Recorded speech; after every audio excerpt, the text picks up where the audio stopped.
You ask Tiger to solve. This deals with linear equations with one unknown. The final result is x equals 7. Let's solve it step by step. Simplify the expression. Expand the parentheses. Simplify the arithmetic.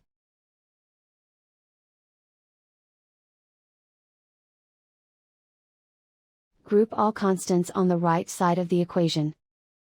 Subtract 2 from both sides. Simplify the arithmetic.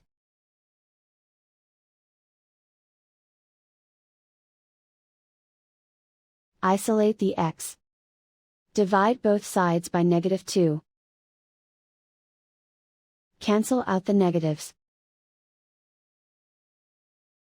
Simplify the fraction. Cancel out the negatives.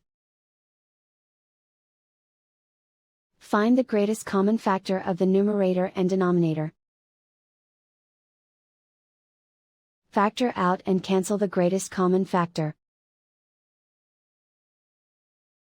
And so the final result is x equals 7.